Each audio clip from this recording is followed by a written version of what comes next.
আমরা তার আগের ভিডিওতে দেখছি আর্টিকেল 4 পর্যন্ত দেখছিলাম। আজকে দেখব আর্টিকেল 5। চলেন সংবিধানে আর্টিকেল 5-এ কী বলা হয়েছে ওইটা দেখি। আর্টিকেল, আমি লিখি আর্টিকেল, অথবা বাংলা যদি বলি অনুচ্ছেদ, অনুচ্ছেদ 5 আর কি। ওকে, আর্টিকেল 5-এ বলা হয়েছে বাংলাদেশের রাজধানী কী হবে। বাংলাদেশের রাজধানী হবে ঢাকা। বাংলাদেশের রাজধানী হবে কি? ঢাকা। ঠিক আছে, এই ঢাকার পূর্বে নাম ছিল, বানানটা ছিল এরকম, ডাক্কা। ঠিক আছে, এটা পরবর্তীতে হুসাইন মোহাম্মদ এরশাদ ডাক্কা থেকে এই ঢাকাটা কী করে পরিবর্তিত করে এই ঢাকা রাখা হয়। ঠিক আছে, তাহলে বাংলাদেশ অনুচ্ছেদ 5-এর মধ্যে কী বলা আছে এটা মনে রাখবেন। বাংলাদেশের রাজধানী কী হবে, কোন অনুচ্ছেদে বলা আছে? অনুচ্ছেদ 5-এর মধ্যে। তারপর হচ্ছে আর্টিকেল 6। আর্টিকেল 6-এর মধ্যে বলা হয়েছে বাংলাদেশের জনগণ জাতি হিসেবে বাঙালি। এটা মনে রাখবেন, জাতি হিসেবে বাঙালি। আমরা জাতি হিসেবে কি? আমরা জাতি হিসেবে বাঙালি এবং নাগরিক হিসেবে আমরা বাংলাদেশি। আমরা জাতি হিসেবে বাঙালি এবং নাগরিক হিসেবে বাংলাদেশি। পূর্বে আমরা নাগরিক হিসেবে ছিলাম। পূর্বে 1972 সালে যে সংবিধানটা ছিল ওইটাতে ছিল আমরা নাগরিক হিসেবে বাঙালি, জাতি হিসেবে বাঙালি এবং নাগরিক হিসেবে ছিলাম বাঙালি।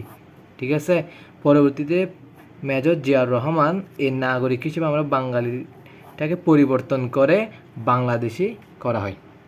এটা কে করছে? নাগরিককে বাঙালি থেকে আমরা বাংলাদেশি কে করছে? জিয়াউর রহমান। এটা মনে রাখবেন। ঠিক আছে, বর্তমানে আমরা জাতি হিসেবে বাঙালি এবং নাগরিক হিসেবে বাংলাদেশি, যদিও বা নাগরিক হিসেবে বাংলাদেশিটাকে পরিবর্তন করে আবার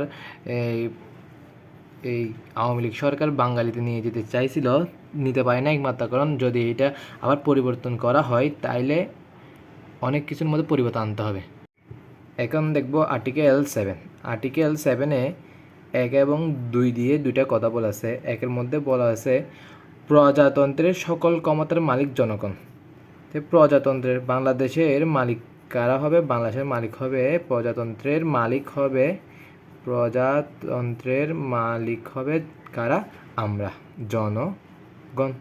এটা হচ্ছে আর্টিকেল 7-এর 1 নম্বরের মধ্যে বলা আছে। এবং আর্টিকেল 7-2-এ বলা আছে সংবিধান হচ্ছে সর্বোচ্চ আইন।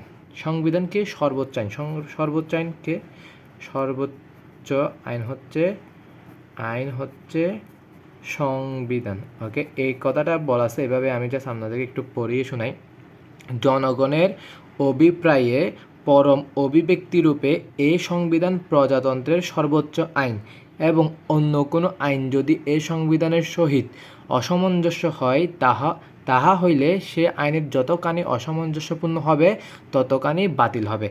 এই কথাটা আমরা আগে একটা আর্টিকেলের মধ্যে পড়ছিলাম। মানে সংবিধান না, আমি যখন আপনাদেরকে আর্টিকেল সম্পর্কে বলতেছিলাম, আর্টিকেল কি ওই ভিডিওতে বলছিলাম, যদি সংবিধানের সাথে অন্য কোনো আইন যদি কন্ট্রাডিক্ট করে, মানে অসামঞ্জস্যপূর্ণ হয়, তাহলে সংবিধানকে কী দেওয়া হবে? প্রাধান্য দেওয়া হবে।